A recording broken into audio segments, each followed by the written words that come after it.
Today we will have an interactive session connecting with our alumni speaker, Mr. Shashi Bhattarai, and the topic for today is stories on real-life application of AHP-based decision analysis. So to begin with, let us welcome Dr. Naveed Anwar, Vice President of Knowledge Transfer, AIT. Welcome, Dr. Naveed.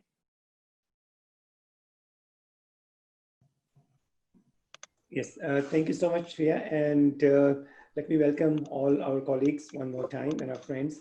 And it's really very happy to see that the GC Connect series is now not only going on regularly, but it's also gathering momentum. And we have very interesting topics every time coming up. When we started this initiative early this year, just before COVID, we set up the graduate club for our alumni and our friends to come to AIT and to interact with our students, with with faculty. But this has provided us an additional dimension where we can interact with all of our other colleagues who cannot come visit AIT at this time. And we are very glad that this initiative has actually worked very well. We have been doing so many events, and most of our colleagues and friends have been sharing very interesting ideas, knowledge, projects, research that they have done. This topic of AHP is especially of interest to me because in my teaching, I also use it quite a bit. So a lot of the thesis that we give, I always advise students to use AHP because it's a very interesting CM tool. And I'm sure that what we are going to hear will be really interesting. So let me welcome all of you to this event. As you can see, now we are back in office. AIT was opened a couple of weeks ago. So now most of us are back to office. Previous events have been conducted from home. So we hope that we will be able to welcome you onto the campus whenever you are near AIT or in Bangkok. So thank you so much, everyone. And Shreya, back to you. Thank you, Dr. Naveed. Unfortunately, Mr. Sanjeev Jaising, Director of Advancement and Alumni Affair, is not here with us today. So I'd like to invite Ms. Sitang Putta to talk about recent initiatives and collaboration and welcome our alumni speaker on his behalf. Welcome, Ms. Sitang. Thank you, Shreya. Good afternoon, everyone. It is my pleasure to be here today. Sorry to inform you that Mr. Sanjeev cannot attend this alumni talk series, and he would like to send his regards to all of you here. On behalf of Mr. Sanjeev, I would like to welcome you to this 7 alumni talk series. We seem to be gaining a lot of interest, and this is the good way to get alumni informed and connected. We hope to continue to get more and more interest from alumni regarding alumni talk series. And we are very happy to have Mr. Shashi Bhattarai as our speaker for today. I would like to recall on the talk of Mr. Sanjeev that we need alumni help and support in 2 things. Firstly, as we still have scholarship available for August intake, we would like to request alumni to help promote AIT by lobbying for good students to apply for study at AIT. Secondly, after school starts, they may have some new students who are stuck in their home country for a few weeks.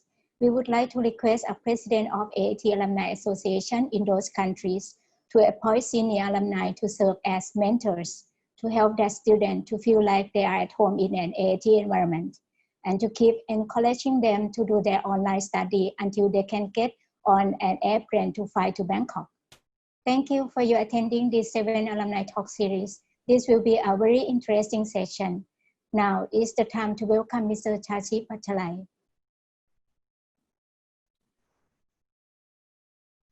Thank you, everyone. Greetings to everyone who have joined from different countries. Thank you, Dr. Naveed Anwar and friends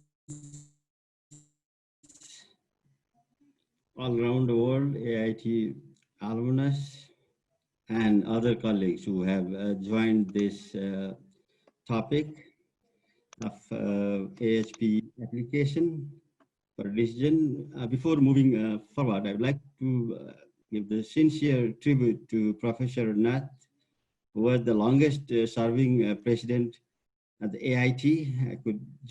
I was oriented by Professor Nath when I joined AIT in 1995. And I would like to pray for his departed soul to rest in peace and heartfelt condolence to the families of Professor Nath. So going to the talk of the today, will be general background on AHP. I think most of you will be knowing on that, and then the application cases on the real life. To start with, the 66% decisions are based on failure-prone methods. It is a quote from Paul Nath and based on research. To give a little bit of background, the real-life decision scenarios consist of alternatives to choose from, to decide one to do, and then it leads by some indicators or criteria to choose among the available option to meet the objective, and there may associated stakeholders.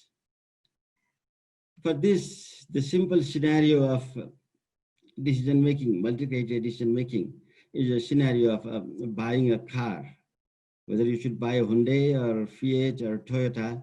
So you'll be thinking of price, running cost, comfort, prestige, safety, and you'll be interacting with your spouse or family, maybe financial or friends.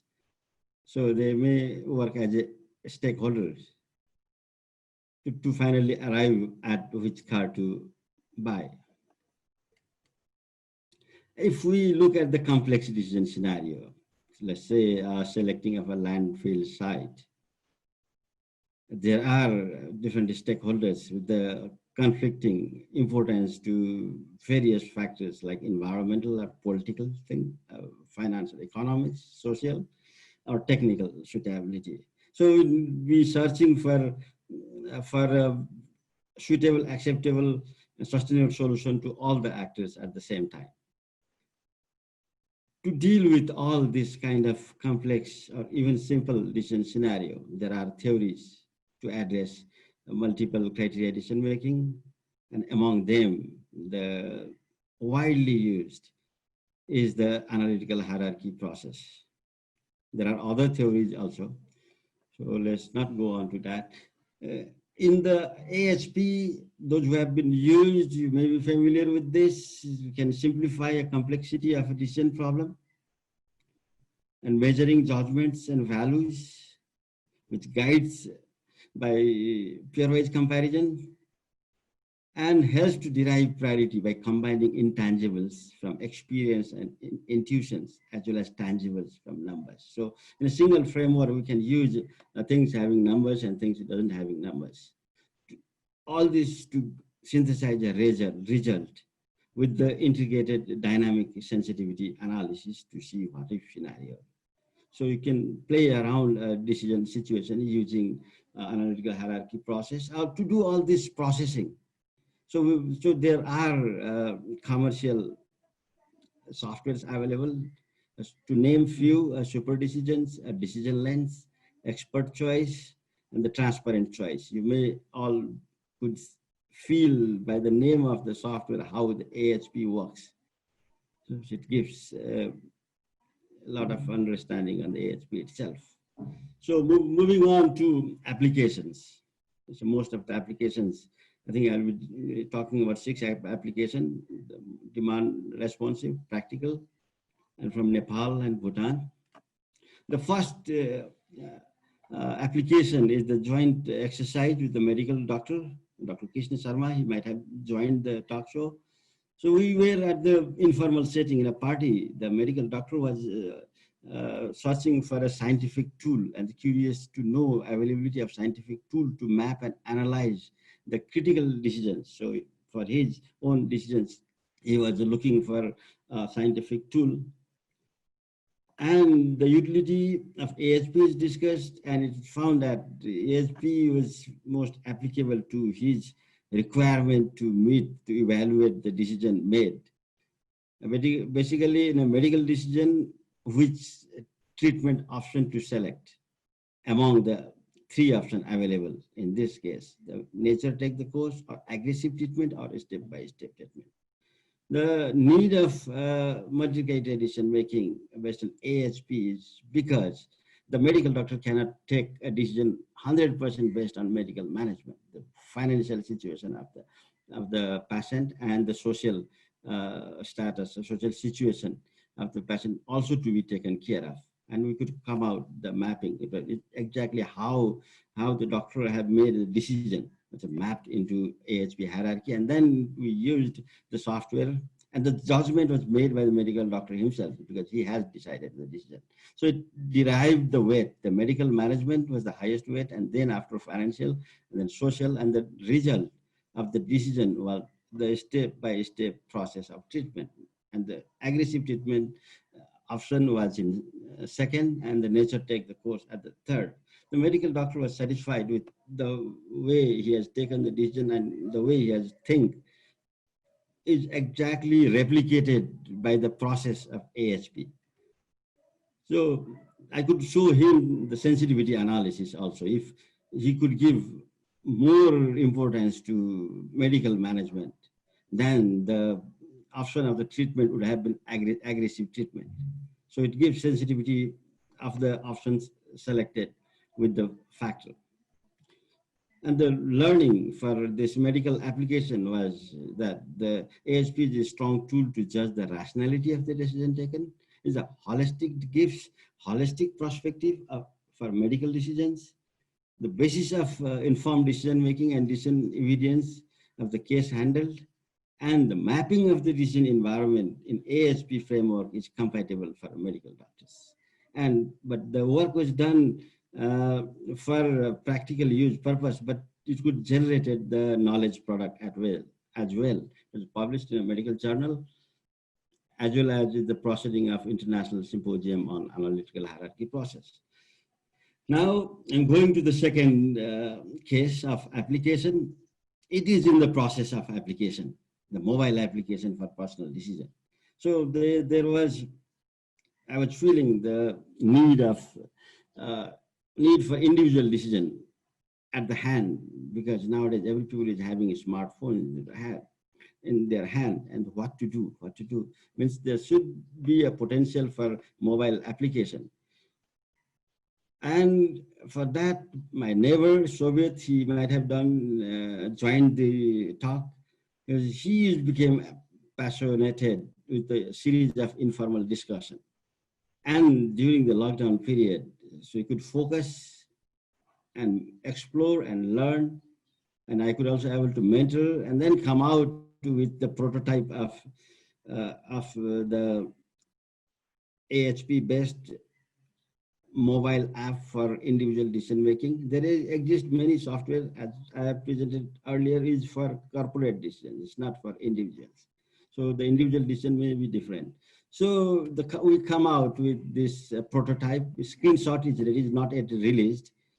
This is a problem of buying a computer, selecting a laptop to buy, comparing factors of design features and brand and price, whether to buy MacBook or Lenovo, Dell, HP, or Asus. So in the left side, you can see the pairwise comparison thing, and the right side, the results and what of scenario. The app is yet to be released. I think I'll share with all of the friends who have joined this talk in the series. Let's move to the third application. It is totally different.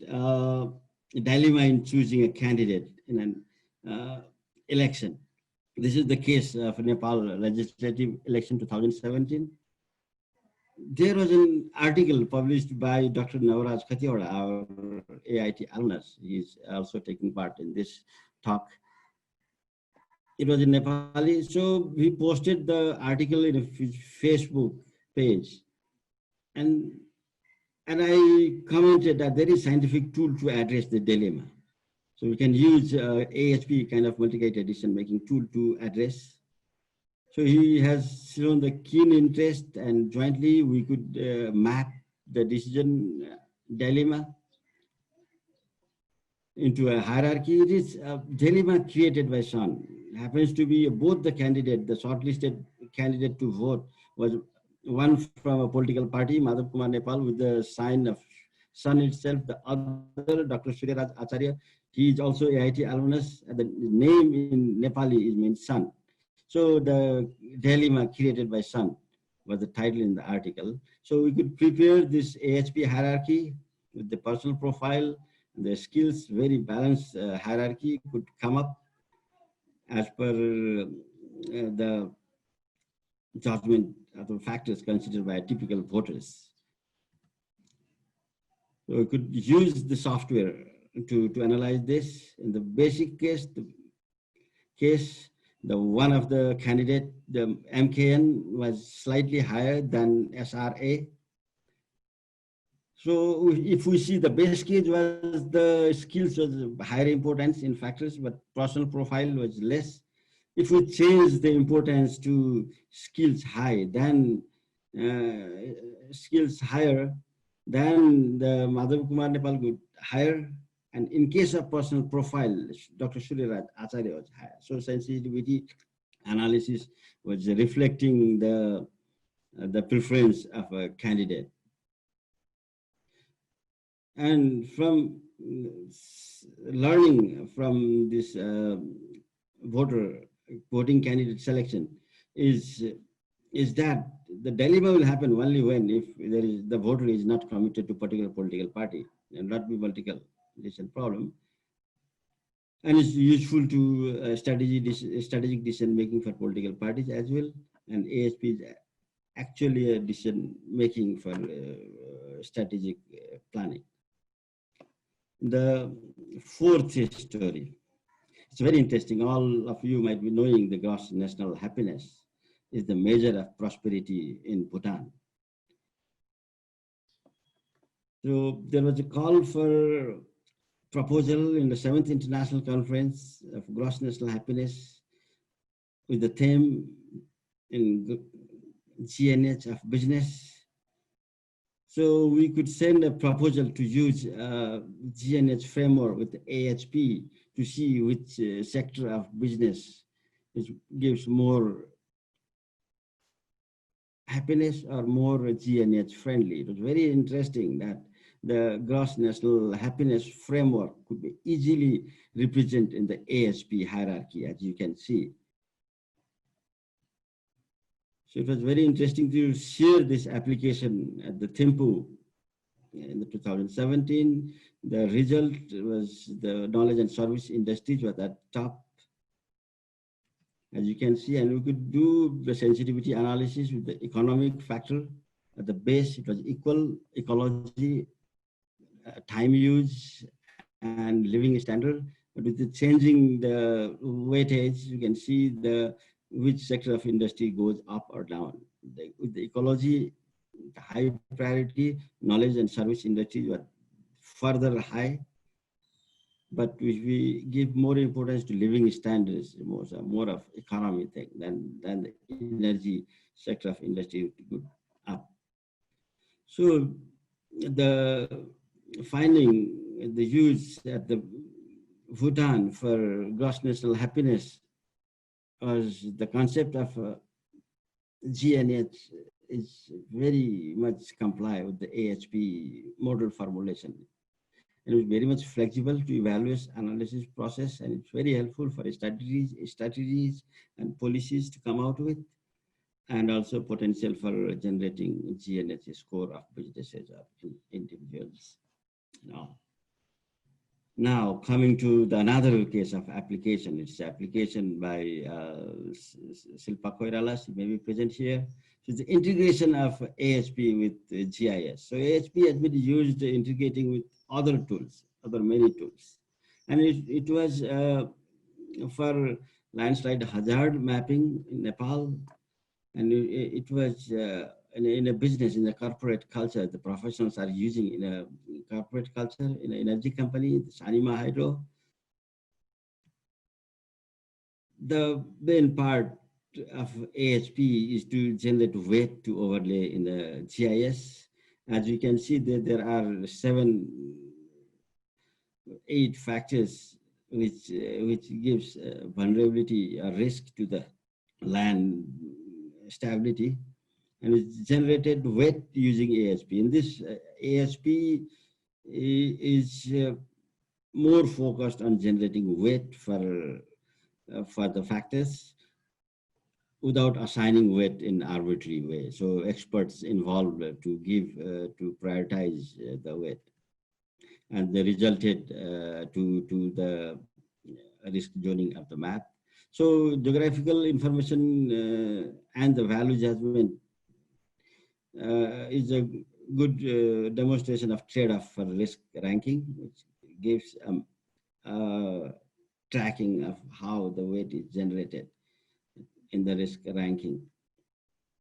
Last but not the least is the application for sustainability measurement of microhydro plant. As we have heard last talk from Shubhekya Sharma, the how sustainable is sustainability. She was recommending the systems approach for sustainability measurement.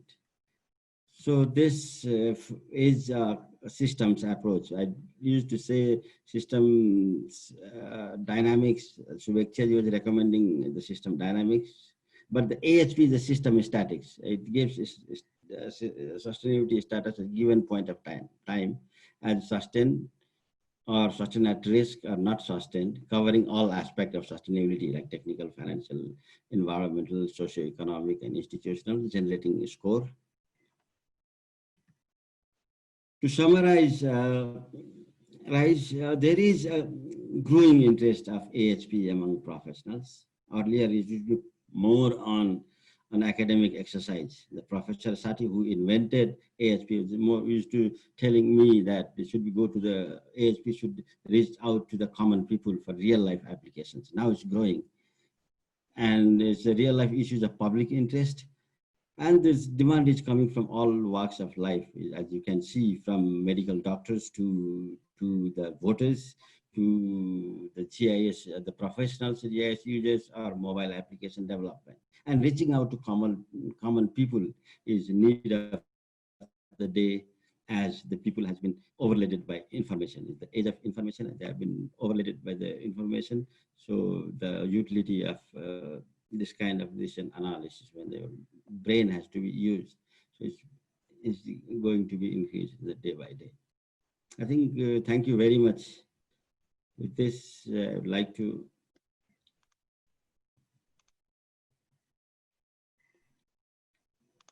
Thank you, Mr. Bhattarai. I'd like to invite our participants to ask any questions or give some feedback. Please unmute your microphones to speak up. You can also raise your hands. Any questions from the audience?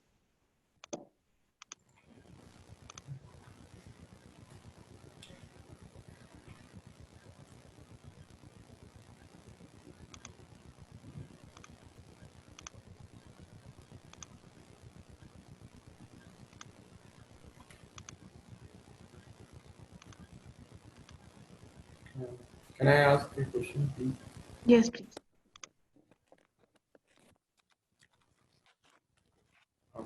So, thank you so much. I'm Abhishek I'm pursuing PhD from EEM department. So, I'm working in the field of waste management, and I'm happy to know that there are so much varied fields in which AHP can be applied. So my question precisely to you, sir, is like, when we take different sectors or field, how you frame the AHP? Like we need to finalize the factors on which we will ask questions and we'll get the reply, and then calculation takes place. This is the first part, how to frame the AHP. Second part is how you number of participants for AHP survey. What are the criteria to decide what are the number of participants they will take, and how, on what factors, and what is the minimum number of participants are sufficient to pursue a successful AHP analysis? Thank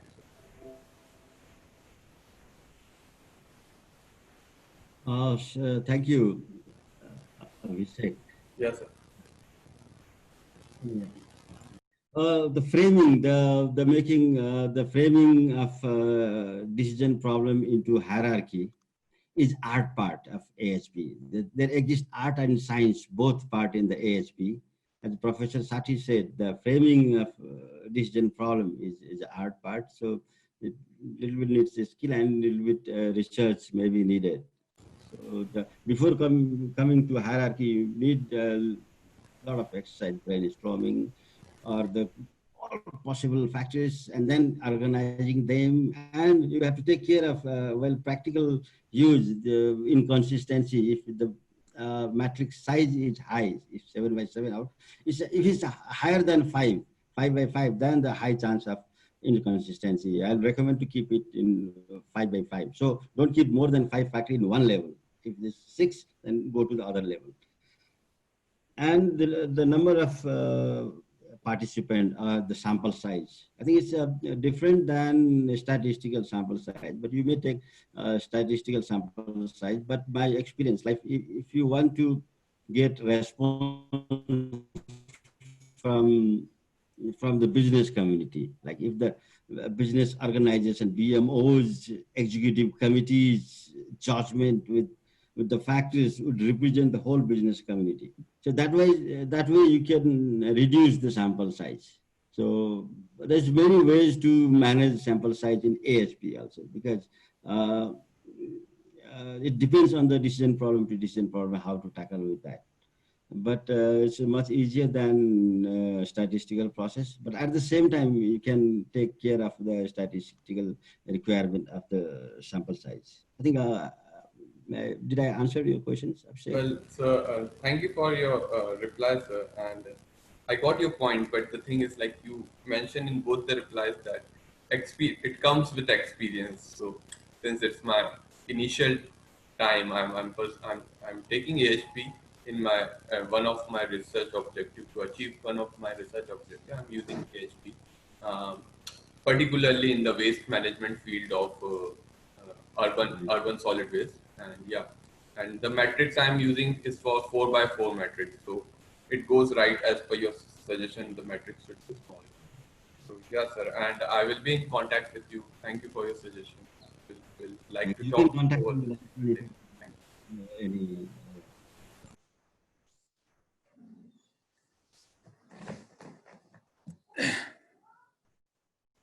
Can I also ask a question or put some comments on what Shashi has presented? I have raised my hand also. I think Yes, please. Shreya, I asked Navaraji to add a little bit said on this dilemma created by Sean. I think he was the creator of that story. So Dr. Katioda. Sure. Okay, thank you so much.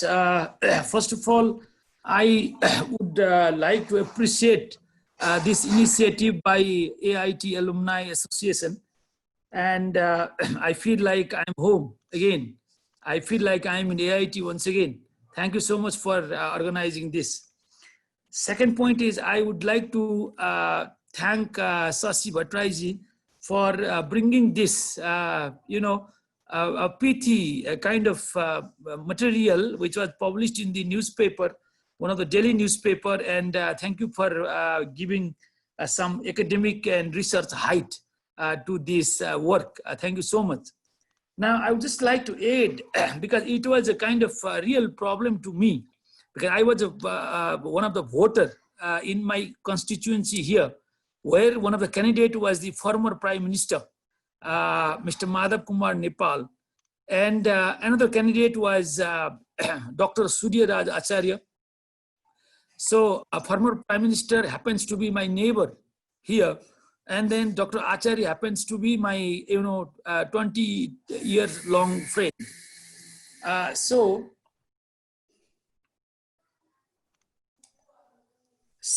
the point is, so I was in a kind of dilemma. So, and then I do not belong to any political party.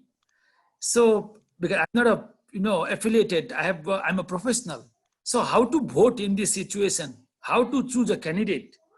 So that was, Shashi is giving a solution.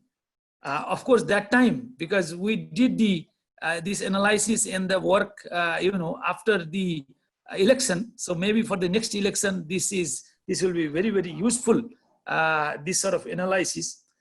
I see that this would put three benefits. The first one to the political parties also, because if this sort of analysis comes to the media and if it is disseminated to the public, political parties are forced to give a very good candidate, at least a comparable candidate to other party. That's number one. Number two is candidates also, they would also like to endow some of the traits. I mean, this will force the candidate to own some trait, some leadership trait, and so that they are confident, and then people will vote. And third is to the voters, because these days we have to handle a lot of hundreds of thousands of millions of information. So it's very critical to make decision on every aspect and every point. So because of that, this sort of tool would, I think, be very useful. And if maybe Shashiji can work further on this, and if you can bring the artificial intelligence and the AHP together, so in that case, maybe it will be more useful, and it will help the people like me, the voter, to make a good decision in selecting the candidate, and so that we have a better candidate.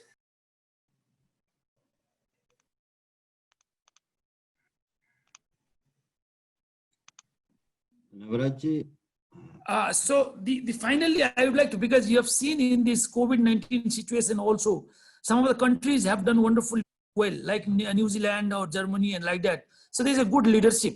Okay. So if you can bring some of these things, to this analysis, and then maybe we can have the good leader, and we can go for the better world. Thank you so much.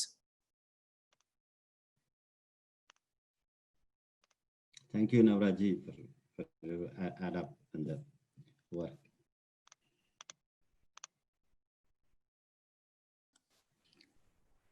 Hello, I'm Divas Basnet. Can I ask a question to Shashi?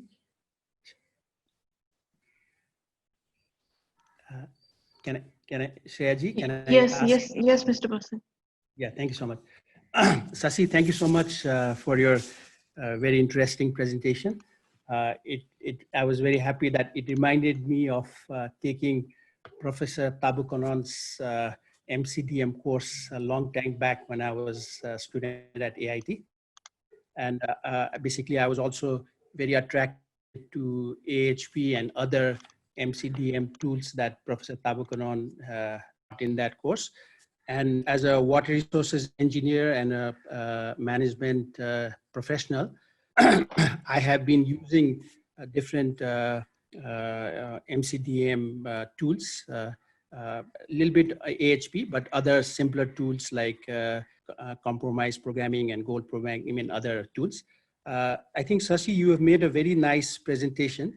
You talked about the advantages of using and the applications of using, possible applications of AHP. Can you also, from your experience, long experience, can you tell us what are the critical factors? I mean, because sometimes, as you know, models are as good as the models are. The decisions you make is, if you do not have good data, if your data is bad, it becomes GIGO, garbage in, garbage out.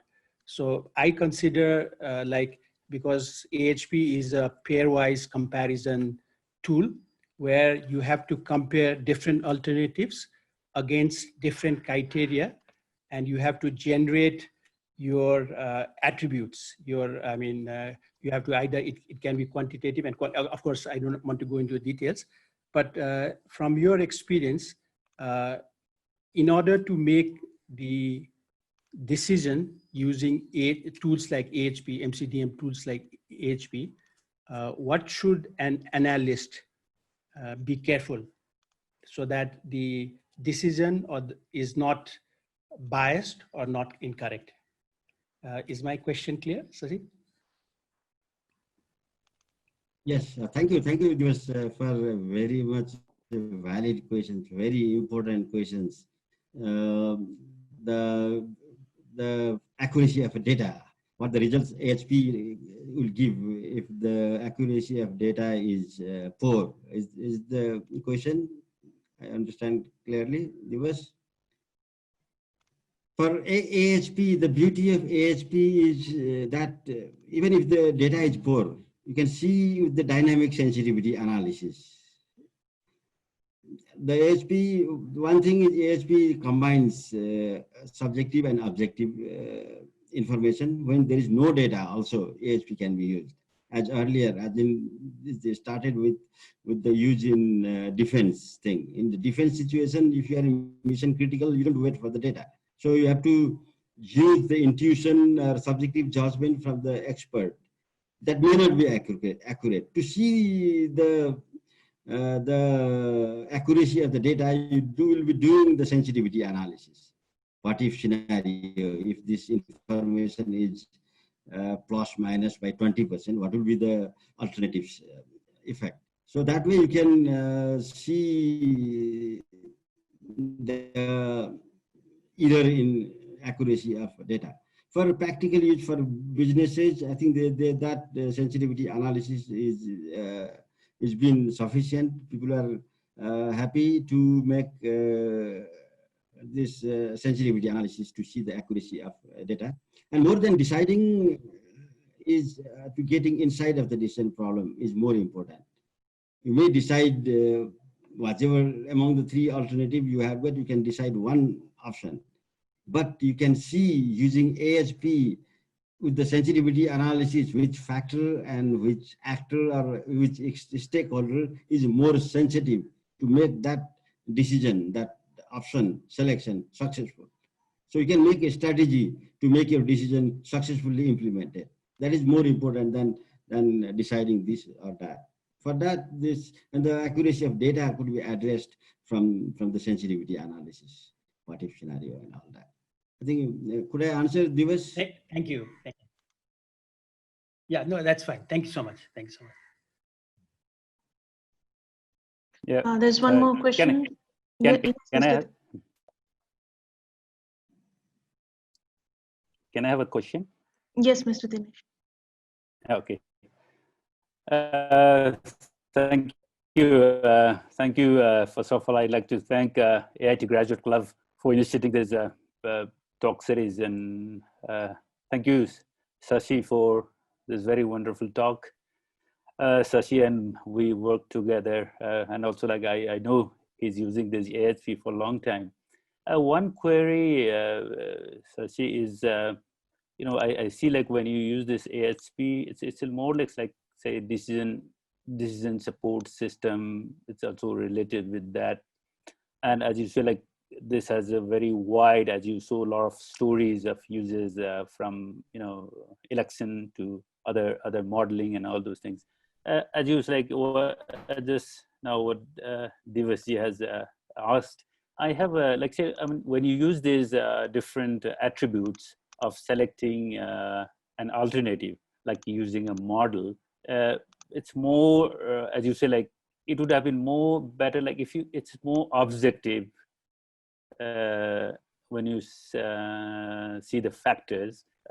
What is the role of like, when you say like there's also this subjective factor, maybe the biasness would be more better if it's like objective. I think like you also showed the weightage of different factors to come to a selection or selection of among the alternatives.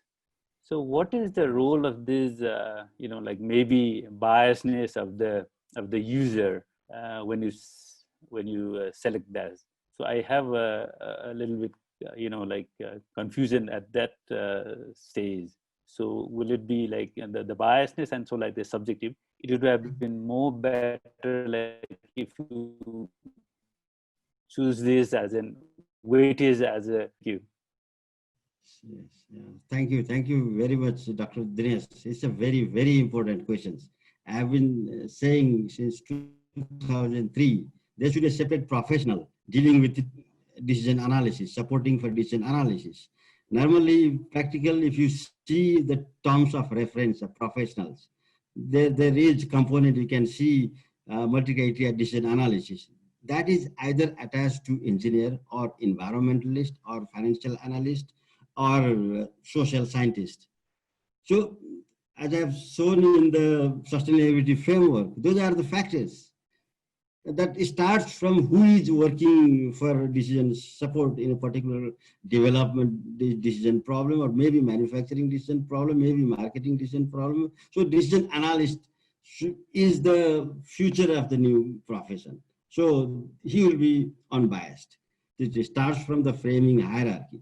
If an environmentalist frames hierarchy, he will put more factor on environment. If the technical person, the engineers, frames the decision hierarchy, maybe putting more of technical factors. So it starts from the who is the profession using the decision support system. So to me, advocating, it's been 17 years, there should be new profession of decision analyst who should not be from any other specific field, economics and finance or engineering or social or environment. I think could I answer your query? Yeah, partly. Yeah, that's true. Like so the one should be quite independent, or not biased to any. Thank you, sir. Otherwise, the decision analyst will try to get the decision of his interest. You know, there will be biasness.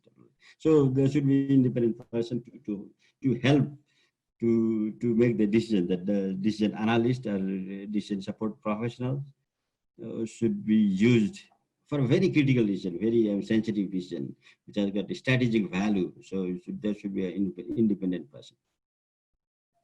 Yeah, thank you. Very interesting, very valid question. Yes. There's one more question from Mr. Winlat.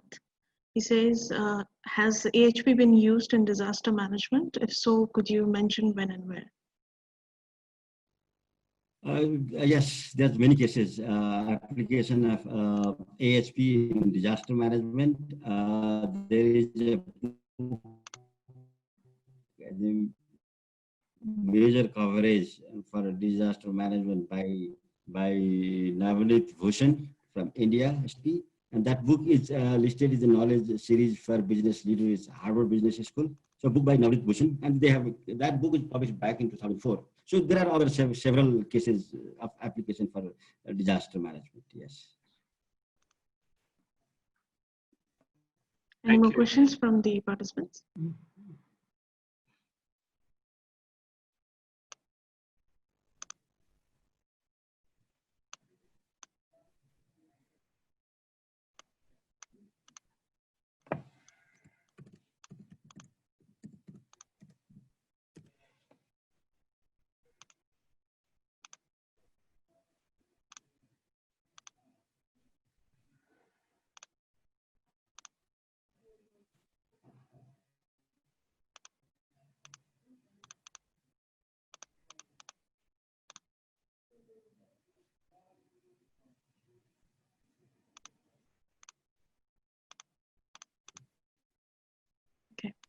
Thank you everyone for sharing your ideas. And now I'd like to invite Ms. Maria Faye Nuestro Ferriols, President of AIT Alumni Association, for the concluding remarks. Welcome, Ms. Faye.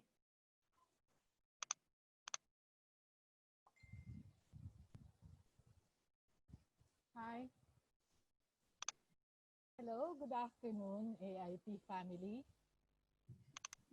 In behalf of the Asian Institute of Technology as Alumni Association, AITAA, our AITAA Governing Board, our AITAA Headquarters Executive Committee, and our AIT alumni spread all over the world, we convey our gratitude to the Asian Institute of Technology for co-organizing with AITAA this webinar, by which our alumni can share their knowledge and expertise in making critical as well as mundane decisions through a systematic way using HSP, the analytic hierarchical process. With the new environment we are in these days, HSP will help us sift through the new options and new metrics, merge with the old that we have been used to in making decisions. Thank you so much to Mr. Shashi Bhattarai for discussing some practical applications of the analytical hierarchical process. Now that we are confronted with a new setup in the way we execute and make decisions in this time of uncertainty. The structure of AHP may not have changed, but the hierarchical levels, the alternatives, the priorities, and the metrics may have changed. And therefore, we may need to be prepared to address rank reversals, changes, and even insertions in the alternatives and our weight extraction methods. I am sure that most AIT alumni have their own experiences in coping, making decisions, surviving, and winning over this pandemic. We belong to an objective, thinking, and realistic group of practical intellectuals who would have brilliant and innovative strategies in all aspects of our lives, whether it's intellectual, emotional, psychological, financial, physical, social, and spiritual aspects. We have a very good adversity quotient in any crisis situation, and we can make decisions at the click of our laptops when we have systems and methodologies in place, and maybe even without, as long as we stick to the scientific AHP method with a good sprinkling of in-depth experiences. Let us use this forum, this connection, to communicate with each other, to share what reasonable decisions we have made and what processes we use to finalize our decisions. And let us see how we can continuously have good decisions in this new normal. May I invite our AIT alumni to contribute their knowledge and talent in these trying times. Let not this pandemic hinder us in sharing our resources to continue innovating for our communities. Thanks again to all the organizers of this event, led by Dr. Navid, Ms. Sitang, and Ms. Rhea, and most especially our excellent resource speaker, Mr. Shashi Bhattarai.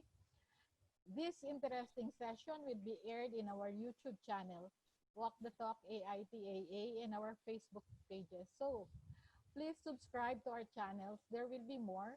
Stay tuned and keep safe. May God bless us all. Good afternoon. Thank you. Thank you, Ms. Faye, for sharing your views. And thank you everyone for joining our live session today. A special thank you once again to our speaker, Mr. Shashi Bhattarai, for the wonderful talk. Hope to see you all soon with our next Interactive Alumni Talk series. And please send in your feedback on today's session through email or our social media group. Stay safe and stay connected. Thank you and bye-bye. Thank you, everyone. Thank you, Mr.